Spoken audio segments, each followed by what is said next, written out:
എപ്പിസോഡിന്റെ തുടക്കത്തിൽ നമ്മൾ കാണുന്നത് അങ്ങനെ ക്ലാസ് ഉള്ളപ്പോ സ്കൂളിൽ വെച്ച് മാത്രമല്ല ക്ലാസ് ഇല്ലാത്തപ്പോഴും കമ്പൈൻ സ്റ്റഡിക്കായി ലിൻ സാങ്ങിനെ വിളിച്ചു വരുത്തുന്നുണ്ട്. ക്ലാസ് ഇല്ലാത്ത ടീം അവൻ എവിടെയെങ്കിലും ഒക്കെ കറങ്ങി കിടന്ന പ്രശ്നത്തിലാവണ്ട എന്ന രീതിക്കും കൂടി വിളിച്ചു വരുത്തുന്നെങ്കിലും പഠിച്ച് അവന്റെ ക്ലാസ്സിലേക്ക് പോകണം എന്ന ലക്ഷ്യവും അവൾക്കുണ്ട്. അങ്ങനെ ഇവർ കണ്ടുമുട്ടുന്ന ടീം ആക്ച്വലി ഈ ഒരു കാര്യം അറിഞ്ഞ് അങ്ങോട്ടേക്ക് സാനും എത്തുന്നുണ്ട്. നീ എന്ത് ഇവിടെ നിന്ന് പറ്റില്ല, ഇവർ രണ്ടുപേരും സാനിനെ നോക്കുമ്പോൾ എനിക്കും പഠിക്കണം, നീ എന്നെയും പഠിപ്പിക്കണം, എനിക്കും ക്ലാസ് 1 വരണം എന്നൊക്കെ അവൻ പറയുന്നു. അങ്ങനെ പഠിക്കാൻ വേണ്ടി പോയിരിക്കുന്ന ടീം സാൻ ഭയങ്കരമായി ലിന്നോട് സംസാരിക്കാനൊക്കെ നോക്കുന്നത് കണ്ട് സീറ്റ് മാറി ഇരിക്കാനായി സാങ് മറക്കുന്നില്ല. കൂടാതെ സാനായിട്ട് ലിന്നിനെ പഠിപ്പിക്കാനായി ക്വസ്റ്റ്യൻ പ്രിപ്പയർ ചെയ്തുകൊണ്ട് വന്ന് സാങ് കൊടുക്കുമ്പോ ഇതൊക്കെ സിമ്പിൾ അല്ലേ എന്ന് പറഞ്ഞ് ജാടയിടുന്ന ടീം അവന് കുറച്ച് പാടുള്ള ക്വസ്റ്റ്യൻ കൊടുത്ത് പണി കൊടുക്കാനും സാങ് മറക്കുന്നില്ല. കൂടാതെ നീയേ ഈ ഫോർമുലൊക്കെ പോയി പഠിച്ചിട്ട് പിന്നെ ഒരു ദിവസം കമ്പൈൻ സ്റ്റഡിക്കുക, ഇതൊന്നും അറിയാതെ നിന്നെ പഠിപ്പിക്കാൻ പറ്റില്ല എന്ന് സാങ് പറയുമ്പോ നീ വലിയ പഠിക്കാൻ സംഭവം ഓർത്ത് എല്ലാത്തിലും നീ വലിയ മിടുക്കനാണെന്ന് വിചാരിക്കേണ്ട, ബാസ്കറ്റ് ബോളിൽ നിനക്ക് എന്നെ തോപ്പിക്കാൻ പറ്റുമോ, നമുക്കൊരു ബാസ്കറ്റ് ബോൾ ചലഞ്ച് വെച്ചാലോ എന്ന് സാൻ ഉടനെ അവന്റെ ചമ്പലും മറിക്കാനായി പറയുമ്പോ നമ്മളിപ്പോ ലൈബ്രറിയിലാണ് ഉള്ളത്, ഇവിടെ ബാസ്കറ്റ് ബോൾ കളിയൊന്നും നടക്കില്ലാന്ന് സാങ് പറയുമ്പോ വേണ്ട, പുറത്ത് നമ്മള് സൈക്കിൾ ഇരിപ്പുണ്ടല്ലോ, നമുക്കൊരു സൈക്കിൾ റേസ് വെച്ചാലോ,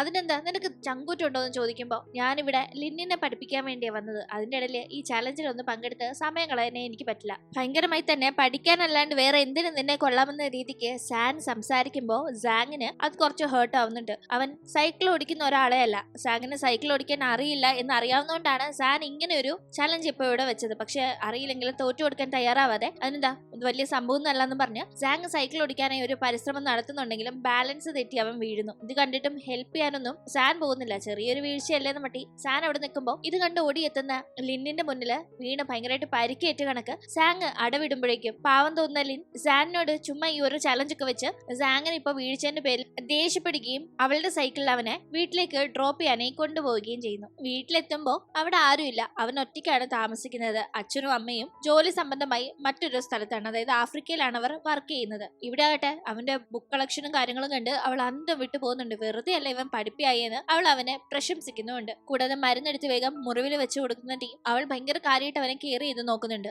അവൻ ആ ഒരു അവസരത്തില് അവളോട് പറയാനായി ശ്രമിക്കുന്നത് അവനും ജിക്കും ഇടയിൽ അവൾ കരുതുന്ന കണക്ക് യാതൊരുവിധ റിലേഷനും ഇല്ല, ജസ്റ്റ് ഫ്രണ്ട്സ് ആണ് എന്നതാണ്. പക്ഷെ അതൊന്നും അവൾ വലിയ മൈൻഡ് ചെയ്യുന്നില്ല. അവൾക്കാകട്ടെ ഇവനെ മരണത്തിൽ നിന്ന് രക്ഷപ്പെടുത്തണം എന്നൊരു ചിന്തയല്ലേ ഉള്ളൂ, അല്ലാതെ ഇവൻ കരുതുന്ന കണക്ക് ഒരു പ്രണയം കാര്യങ്ങളോ ഒന്നും അവൾക്കില്ല.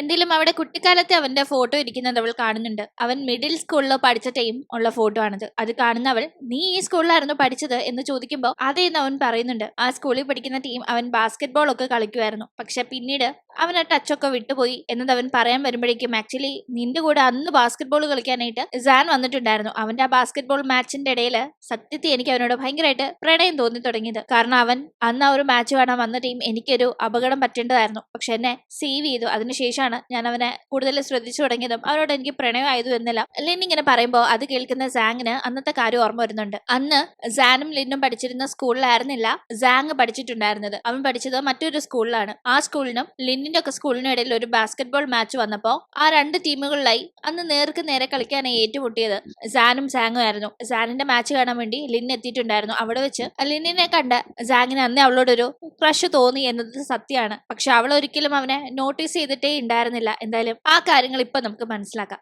അങ്ങനെ സംസാരിച്ച് നിൽക്കുന്നതിന്റെ ഇടയിൽ ഫുഡ് വല്ലതും കുക്ക് ചെയ്യാന്ന് കരുതി കിച്ചന്റെ അവിടേക്കും ഫ്രിഡ്ജിന്റെ അവിടേക്കും ഒക്കെ ചെന്ന് നോക്കുന്ന ലിന്നിന് അവിടെ ഒന്നും തന്നെ കുക്ക് ചെയ്യാൻ പാകത്തിന് കിട്ടുന്നില്ല. ഇതെന്താ ഇവിടെ ഒന്നും ഇല്ലാത്ത, നീ കുക്ക് ചെയ്ത് കഴിക്കാറില്ലേ എന്ന് അവളുടെ ചോദ്യത്തിന് ഇല്ല, ഞാൻ ഒറ്റയ്ക്കല്ലേ ഉള്ളൂ ഇവിടെ, പിന്നെ എന്ത് കുക്ക് ചെയ്യാനാ, കടയിൽ നിന്ന് മേടിച്ച് കഴിക്കും എന്നിങ്ങനെ അവൻ പറയുമ്പോഴേക്കും എന്തെങ്കിലും ഉണ്ടായിരുന്നെങ്കിൽ വല്ല ഞാൻ ഉണ്ടാക്കി തരായിരുന്നല്ലോ എന്ന് പറഞ്ഞ അവൾ ശരി പിന്നെ കാണാമെന്ന് പറഞ്ഞ് അവിടെ നിന്ന് പോകുന്നുണ്ട്. അവൾ പോയി കഴിയുമ്പോൾ അവന് വല്ല ഉണ്ടായിരുന്നെങ്കിൽ അവളിപ്പോ എനിക്ക് എന്തെങ്കിലും കുക്ക് ചെയ്ത് തന്നിരുന്നേനെ, നല്ലൊരു ചാൻസ് അല്ലേ മിസ്സായത് എന്ന ആ ഒരു സങ്കടത്തില് എന്തായാലും കൈയോടെ തന്നെ കുറച്ച് എന്തെങ്കിലും പോയി മേടിച്ച് വെക്കാന്ന് കരുതി അവൻ പുറത്തേക്ക് പോകുന്നു. അങ്ങനെ ഒരു സൂപ്പർ മാർക്കറ്റിൽ നിന്ന് അത്യാവശ്യം കുറച്ച് സാധനങ്ങൾ മേടിച്ച് പുറത്തേക്ക് ഇറങ്ങുന്ന അവൻ അവിടെ ഒരു വെൻഡിങ് മെഷീനിൽ നിന്ന് പൈസ ഇട്ടിട്ട് ജ്യൂസ് എന്താ വരാത്തെന്ന് ആകെ ടെൻഷൻ കയറി നിൽക്കുന്ന പങ്കിനെ കാണുന്നു. അവനോട് ഇങ്ങനെയല്ല, അതെ ജ്യൂസ് താഴെ വന്നിട്ടുണ്ട്, അത് അവിടെ നിന്ന് എടുക്കണോന്ന് പറഞ്ഞ് എടുത്തു കാണിച്ചു കൊടുക്കുകയാണ് സാങ്. തുടർന്ന് അവരിരുന്ന് സംസാരിക്കുമ്പോ നിന്റെയൊക്കെ ഒരു ലൈഫ് എന്നും പറഞ്ഞ് സാങ്ങിന്റെ ലൈഫ് ഭയങ്കര സംഭവമാണെന്ന രീതിക്ക് പങ്ക് സംസാരിക്കുമ്പോ എന്റെ ലൈഫ് എന്തോന്നൊന്നുമില്ല, നിന്റെ അല്ലേ ലൈഫ്, എത്ര ധൈര്യം നിനക്ക്, വിചാരിക്കുന്ന എന്തോ നീ ചെയ്തെടുക്കുമല്ലോ എന്നിങ്ങനെ പറഞ്ഞ് തിരിച്ച് അഡ്മയർ ചെയ്ത് സാങ് സംസാരിക്കുന്നുണ്ടായിരുന്നു. എന്തായാലും ആ ഒരു സംസാരത്തിന്റെ ഇടയിൽ പങ്ക് അവനോട് എടാ നിനക്ക് ആ പെണ്ണിനെ ഇഷ്ടമല്ലേ, നിനക്ക് വേണ്ടി ചലഞ്ച് ചെയ്യാനായി വന്ന ലിന്ന്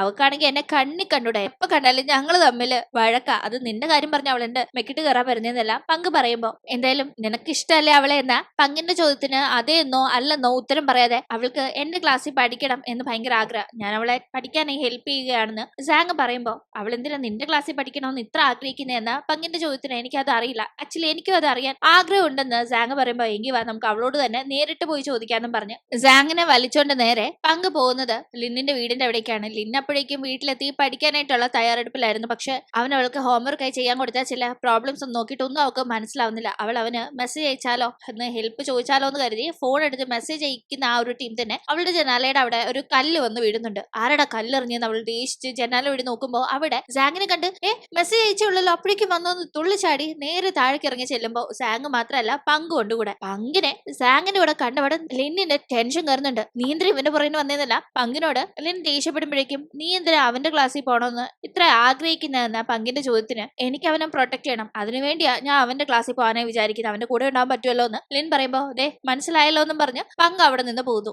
സാങ്ങിന്റെ മനസ്സിലൊരു ലഡ്ഡു പൊട്ടുന്നുണ്ട്. അവൻ അവളോട് നീ എന്തിനാ എന്നെ പ്രൊട്ടക്ട് ചെയ്യണമെന്ന് വിചാരിക്കുന്നത് എന്ന് ചോദിക്കുമ്പോ നിന്നെ പ്രൊട്ടക്ട് ചെയ്താലല്ലേ നീ നന്നായിട്ടിരിക്കത്തുള്ളൂ, നീ നന്നായിട്ടിരുന്നാലല്ലേ നീ എന്നെ പഠിപ്പിക്കത്തുള്ളൂ, നീ എന്നെ പഠിപ്പിച്ചാലല്ലേ എനിക്ക് നല്ല മാർക്ക് കിട്ടത്തുള്ളൂ എന്നിങ്ങനെ അവൾ നീട്ടി പറയുന്നുണ്ട്. ആക്ച്വലി അവൾ ഉദ്ദേശിക്കുന്നത് അവൻ മരിക്കാതിരുന്നാലല്ലേ അവളുടെ ലൈഫ് അവൾക്ക് ചേഞ്ച് ചെയ്യാൻ പറ്റൂ എന്നതാണ്. പക്ഷെ അങ്ങനെയൊന്നും അവന്റെ അടുത്ത് പറയാൻ പറ്റില്ലല്ലോ, അതുകൊണ്ട് അവൾ ഇങ്ങനെ പറയുന്നു. എന്തായാലും അവളുടെ ഉത്തരം അവന് നന്നായി ഇഷ്ടപ്പെടുന്നുണ്ട്. അവൻ പിന്നീട് കുറച്ച് കൂടുതലായി അവളുടെ കൂടെ ടൈം സ്പെൻഡ് ചെയ്യാനായി മാക്സിമം എഫേർട്ട് എടുക്കുന്നുണ്ട്. അങ്ങനെ അവളെ പഠിപ്പിച്ചെടുത്ത് എക്സാമിന് 50ാമത്തെ റാങ്കിന് മുകളിൽ മാർക്ക് മേടിച്ച് അവളെ തന്റെ ക്ലാസ്സിൽ എത്തിക്കാനായി അവന് സാധിക്കുന്നു. അങ്ങനെ അവൾ തുള്ളിച്ചാടി താൻ ക്ലാസ് 1ലേക്ക് പോവാണെന്ന ആ ഒരു സന്തോഷത്തിൽ നിൽക്കുമ്പോഴേക്കും സാൻ ആകട്ടെ ഞാനും പഠിച്ച് ആ ക്ലാസ്സിലേക്ക് എത്തുമെന്നൊക്കെ അവളോട് ഇങ്ങനെ അവളെ മിസ് ചെയ്യുന്ന രീതിക്കൊക്കെ സംസാരിക്കുമ്പോ പോയി പഠിച്ച് മാർക്ക് മേടിക്കാൻ നോക്ക്, ഞാൻ ഇനി ബിസി ആയിരിക്കും പറഞ്ഞ് അവൾ അവനെ മൈൻഡ് ചെയ്യുന്നില്ല. അങ്ങനെ അവൾ തുള്ളിച്ചാടി പോകുമ്പോ പുറകെ എത്തുന്ന സാങ്ങിനോട് നീയും ഞാനും തമ്മിൽ ഒരു ബാസ്കറ്റ് ബോൾ മാച്ച് വെച്ചേ പറ്റൂ, പഠിക്കാൻ മാത്രം അറിഞ്ഞാൽ പോരാ, കുറച്ചൊക്കെ ഗെയിം കളിക്കാനും അറിയണമെന്ന്.